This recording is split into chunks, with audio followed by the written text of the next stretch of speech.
Hello हमारे प्यारे भाइयों बहनों, आज की इस वीडियो में आपका मॉक टेस्ट चलेगा। वो भी ऐसा मॉक टेस्ट जो भी इस मॉक टेस्ट को निकालेगा ना, उसका महिला पर्यवेक्षक में सिलेक्शन पक्का। तो वीडियो के लास्ट तक बने रहना है।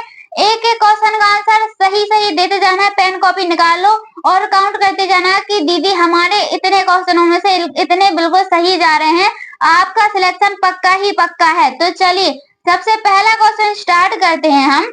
व्रण अल्सर, जिसे हम क्या बोलते हैं, अल्सर बोलते हैं, से पीड़ित रोगियों को खालिस्तान से बचाता है। तो कैसे बचाता है? उपरोक्त सभी से बचाता है। एक का तो हमने बता दिया। चलिए दूसरा क्वेश्चन करते हैं। हेपेटाइटिस सी का दीर्घकालिक संक्रमण खालिस्तान का कारण बनता है। काय का बनता है? पेन कॉपी निकाल ली है ना। अब पेन कॉपी में बिल्कुल करेक्ट आंसर लिखते जाना कि दूसरे का आंसर हमने ये करेक्ट लगाया है। इसका करेक्ट आंसर क्या बनेगा? हृदय रोग, ल्यूकीमिया, अग्नाशय शोथ, दीर्घकालिक यकृत संक्रमण। क्वेश्चन में ही आंसर शो हो रहा है। Correct answer option number D, दीर्घकालिक यकृत संक्रमण। चलिए तीसरा क्वेश्चन देखते हैं हमारे प्यारे भाइयों बहनों। कल किस किस का एग्जाम है ये जरूर बताना। इनमें से कौन सा संक्रमण रोग नहीं है? तो इनमें से कौन सा संक्रामक रोग नहीं है? दिमाग लगाइए और बताइए तीसरे का आंसर क्या सही रहेगा। कौन कौन बता पाता है इस क्वेश्चन का आंसर? पढ़ाई में बिल्कुल भी लापरवाही नहीं करनी है। एक एक क्वेश्चन का आंसर बिल्कुल लगाते जाना है। ए है इन्फ्लुएंजा, बी टाइफाइड, सी खसरा, डी है आपका हिस्टीरिया। तो इनमें से कौन सा नहीं है? वो है correct answer option number D, hysteria. चलिए चौथा क्वेश्चन करने से पहले तीन के कितने सही आंसर गए हैं ये जरूर बताएं। मलेरिया नामक रोग खालिस्तान को प्रभावित करता है। तो जो मलेरिया नामक रोग होता है वह इनमें से किसको प्रभावित करता है? बताइए। ए है आपका वृक्कों, जिसको हम क्या बोलते हैं? गुर्दा बोलते हैं।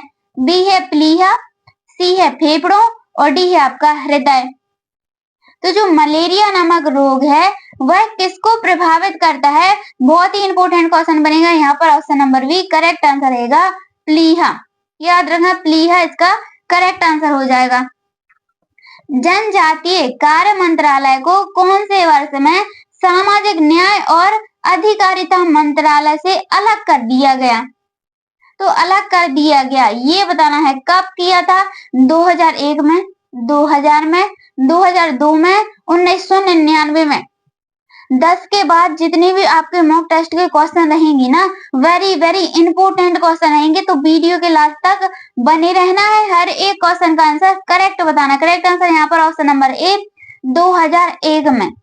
2001 बिल्कुल करेक्ट आंसर होगा। चलिए आपका 6वें नंबर का क्वेश्चन। सर्वप्रथम राष्ट्रीय महिला आयोग किस वर्ष गठित किया गया? बहुत ही इंपोर्टेंट क्वेश्चन है। 6वें नंबर का क्वेश्चन है आपका। बिल्कुल करेक्ट होना चाहिए क्योंकि हर एक शिफ्ट में पूछा जा रहा है ये क्वेश्चन। 1993, 1992, 1990 या फिर 1991। यहाँ पर इसका आंसर क्या बनेगा बताइए हमारे प्यारे भाइयों बहनों। आपका करेक्ट आंसर बनेगा ऑप्शन नंबर बी 1992। हम आंसर बोल ना पाए और आपका आंसर बिल्कुल करेक्ट जाए, ऐसा करना है आपको। खराब आहार और अस्वस्थकर परिवेश ही स्वच्छता के प्रमुख कारण हैं। तो इनमें से कौन से कारण हैं?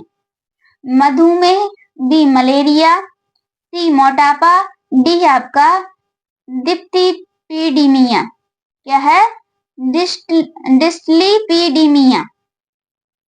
इसका करेक्ट आंसर क्या बनेगा हमारी प्यारी बहनों? आपने इसका करेक्ट आंसर क्या लगाया है? अगर मलेरिया लगाया है तो बिल्कुल सही है। चलिए 8 नंबर का क्वेश्चन है आपका। इनमें से कौन सा रोग जीवाणु संक्रमण नहीं से होता है? देखिए इनमें से ऐसा कौन सा रोग है जो के कारण होता है? जीवाणु संक्रमण के कारण होता है। ए मलेरिया, बी कर्क रोग जिसको हम क्या बोलते हैं? कैंसर बोलते हैं, सी रेबीज, डी है टिटनेस। 8 नंबर का कौन सा करेक्ट आंसर रहेगा बताइए हमारी प्यारे भाइयों। इसका करेक्ट आंसर क्या रहेगा? टिटनेस। टिटनेस बिल्कुल करेक्ट आंसर रहेगा। चलिए अगला क्वेश्चन देखते हैं हमारे प्यारे भाइयों बहनों। 9 नंबर का क्वेश्चन है आपका। डेंगू बुखार के दौरान मानव शरीर में इनमें से क्या घट जाता है? देखिए जब डेंगू होता है तो डेंगू किसके काटने से होता है, ये आप जरूर कमेंट में बताइए। देखिए 2 क्वेश्चन बन रहे हैं यहाँ पर कि डेंगू किसके काटने से बनता है या फिर डेंगू बुखार के दौरान मानव शरीर में इनमें से क्या घट जाता है? प्लीहा, RBC, haemoglobin, platelet. Correct answer यहाँ पर ऑप्शन नंबर डी, प्लेटलेट। याद रखना। चलिए 10 नंबर का क्वेश्चन है आपका, इनमें से कौन सा एक जीवाणुजन्य रोग नहीं है? इनमें से कौन सा एक जीवाणुजन्य रोग नहीं है? ए काली खांसी, बी एड्स, सी हैजा, डी डिप्थीरिया। बताइए जीवाणुजन्य नहीं है, ये बताना है आपको। बहुत ही इजी क्वेश्चन है, इसका आंसर कौन कौन सही लगाएगा? भाई जिसने ऑप्शन नंबर यहाँ पर बी लगाया होगा ना, उसका बिल्कुल करेक्ट आंसर रहेगा। Option number B correct answer रहेगा। 11वां क्वेश्चन है, खसरे के लिए इनमें से कौन उत्तरदायी है? खसरे तो समझते होंगे ना, खसरा किसको बोलते हैं? खसरा किसको बोलते हैं, चलिए बताइए। खसरे के लिए इनमें से कौन सा उत्तरदायी है? शैवाल, बी जीवाणु, सी विषाणु, डी कवक। क्या है? बहुत ही इजी क्वेश्चन है, आज से ही रिलेटेड क्वेश्चन है, बहुत ही प्यारा क्वेश्चन है आपका। 11 नंबर का correct answer option number C विषाणु। विषाणु यहाँ पर बिल्कुल करेक्ट आंसर बनेगा। 12 नंबर का क्वेश्चन है आपका, न्यूमोनिया सामान्यतः खालिस्तान संक्रमण से होता है। देखो जो न्यूमोनिया होता है वो किसके कारण होता है, ये बताना है। ए विषाणु, बी जीवाणु, सी उपरोक्त दोनों, डी इनमें से कोई नहीं। देखिए इस तरीके का भी क्वेश्चन पूछ लेते हैं हमारे प्यारे भाइयों बहनों, कंफ्यूजिंग करने के लिए इस तरीके के भी क्वेश्चन पूछ लेते हैं, तो आपको बिल्कुल कंफ्यूज नहीं होना है, उपरोक्त दोनों लगा के आना है। Correct answer option number C. 13 number का क्वेश्चन है, छोटी आंत की संक्रामकता खालिस्तान रहती है। तो छोटी चेचक की संक्रामकता रहती है, सॉरी आंत बोल दिया, चेचक है। छोटी चेचक की संक्रामकता खालिस्तान रहती है तो कितनी रहती है? आखिरी पपड़ी गिर जाने तक, दरारें दिखने के 6 दिन बाद तक, जब तक बुखार रहे तब तक, इनमें से कोई नहीं। तो यहाँ पर इसका जो आंसर बनेगा वो बनेगा आपका ऑप्शन नंबर बी, दरारें दिखने के 6 दिन बाद तक। याद रखना। अगला क्वेश्चन है आपकी स्क्रीन पर, हेपेटाइटिस रोग मनुष्य के किस अंग को प्रभावित करता है?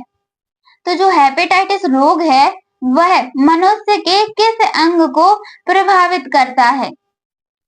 ए हृदय, बी फेफड़े, सी यकृत, डी वृक्क।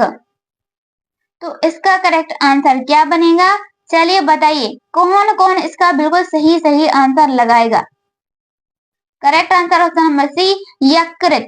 यकृत बिल्कुल करेक्ट आंसर है। इस मॉक टेस्ट को तो आपको निकालना ही निकालना है भाई। चलिए यदि एक बच्चे की मानसिक आयु 5 वर्ष तथा वास्तविक आयु 4 वर्ष है तो उसे उस बच्चे की बुद्धि लब्धि होगी। क्या है? एक बच्चे की मानसिक आयु कितनी है? 5 वर्ष है मानसिक आयु, और वास्तविक आयु है 4 वर्ष, तो बच्चे की बुद्धि लब्धि होगी तो कितनी होगी? ए 120, बी 100, सी 80, डी 125। कितनी होगी? 125 यहाँ पर करेक्ट आंसर बनेगा, यानी कि ऑप्शन नंबर डी। अगला क्वेश्चन है आपकी स्क्रीन पर, टाइफाइड से शरीर का कौन सा अंग प्रभावित होता है?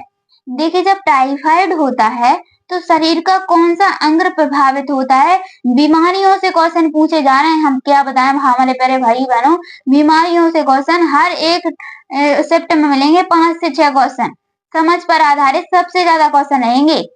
समझ पर आधारित जो क्वेश्चन पूछे जा रहे हैं टॉपिकों से ही पूछे जा रहे हैं, लेकिन कि थोड़े घुमा फिरा के क्वेश्चन पूछे जा रहे हैं। Correct answer option number B फेफड़े।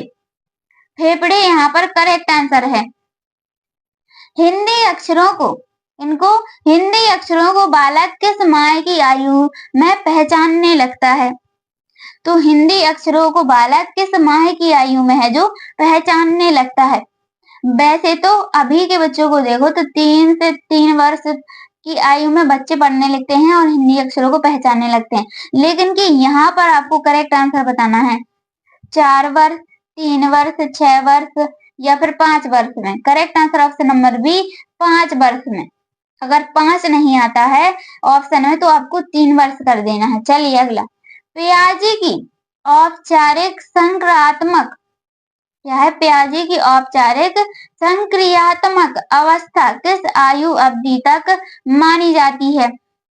तो किस आयु अवधि तक मानी जाती है संक्रियात्मक अवस्था? 2 से 7 वर्ष, 0 से 2 वर्ष, 7 से 11 वर्ष, 11 से 15 वर्ष। यहाँ पर आपका करेक्ट आंसर बनेगा ऑप्शन नंबर डी 11 से 15 वर्ष। जो हैशटैग वाले क्वेश्चन रहेंगे ना, जिन पे हैशटैग लगा है ना, समझ लो वो वेरी मोस्ट क्वेश्चन है आपकी। हीमोफाइलस इन्फ्लुएंजा नामक जीवाणु खालिस्तान से होता है, तो किससे होता है?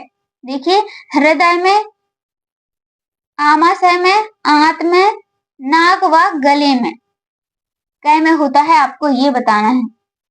बताइए हमारे प्यारे भाइयों बहनों, इसका बहुत ही इजी क्वेश्चन है, आपके अंग ही हैं, ऊपरी अंग। Correct answer option number D नाक व गले में, याद रखना।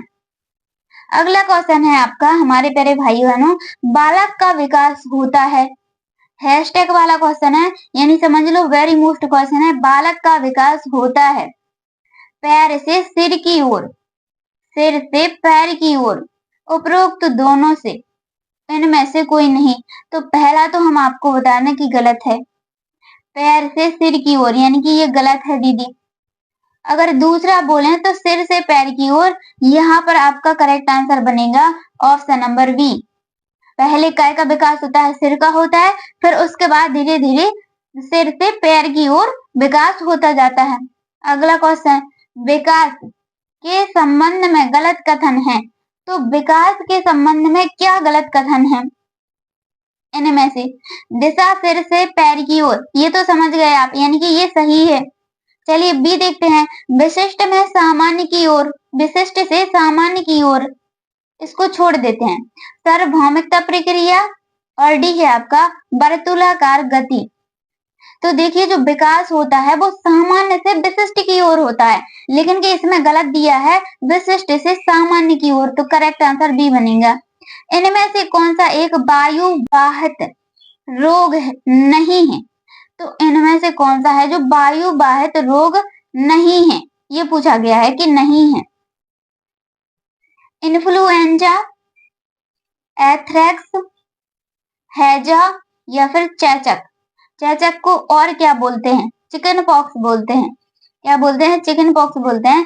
तो यहाँ पर आप सही आंसर लगाइए, इसका क्या सही आंसर रहेगा? हैजा बिल्कुल करेक्ट आंसर हो जाएगा। क्या हो जाएगा? हैजा सही आंसर है आपका। अगला क्वेश्चन है आपका, इंसुलिन की कमी से होता है। तो देखिए इंसुलिन की कमी से क्या होता है? ए हैजा, बी डायबिटीज मेलिटस, सी घेंगा, डी है आपका उपरोक्त सभी। तो इंसुलिन की कमी से क्या होता है? कौन कौन इसका बिल्कुल करेक्ट आंसर लगा रहा है?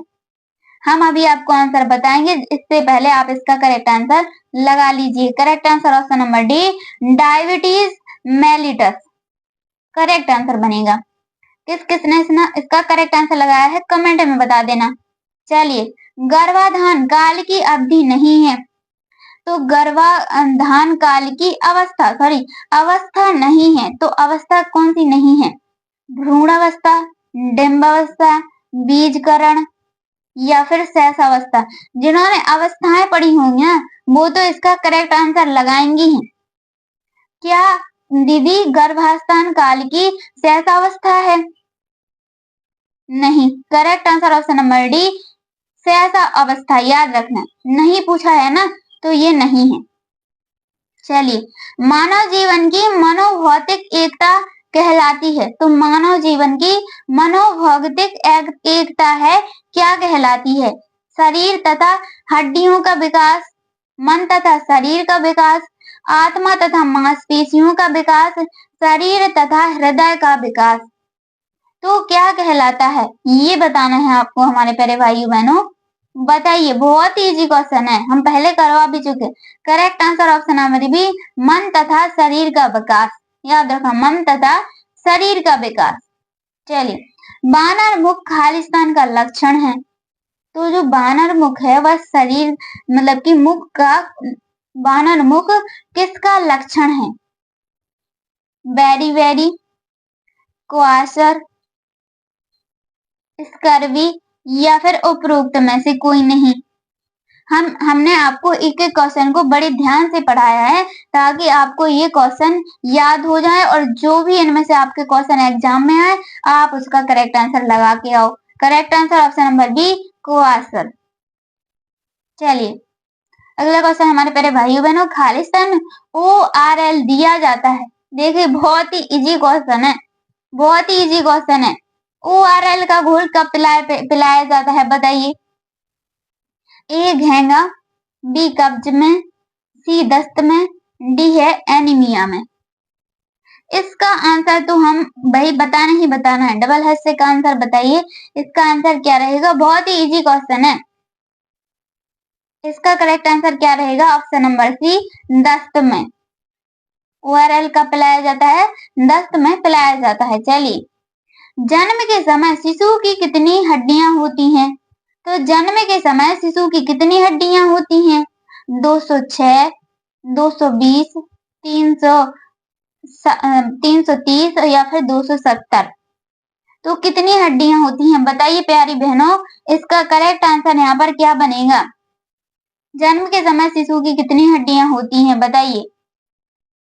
यहाँ पर इसका करेक्ट आंसर जो बनेगा आपका ऑप्शन नंबर डी, 270। याद रखना रहेगा ना, 270 यहाँ पर बिल्कुल करेक्ट आंसर रहेगा। अगला क्वेश्चन है आपका, इनमें से कौन सा रोग प्रोटोजोआ के कारण होता है? तो इनमें से कौन सा रोग है जो प्रोटोजोआ के कारण होता है? A malaria, B typhoid, C hepatitis, D है डिप्थीरिया। बताइए इसका करेक्ट आंसर क्या रहेगा? इनमें से कौन सा रोग प्रोटोजोआ के कारण होता है, यह बताना है आपको। कौन सा रोग होता है हमारी प्यारी बहनों? Correct answer option number A, malaria. याद रखना, मलेरिया यहाँ पर बिल्कुल करेक्ट आंसर रहेगा। बालक के जन्म के समय शिशु के मस्तिष्क का भार होता है।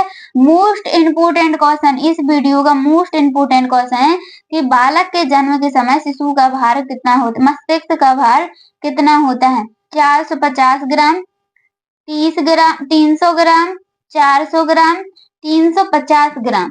चलिए बताइए कौन कौन इसका बिल्कुल करेक्ट आंसर लगा के आएगा अगर ये पेपर आपके एग्जाम में आता है तो। इसका करेक्ट आंसर बनेगा ऑप्शन नंबर डी, 350 ग्राम। धन्यवाद, राधे राधे।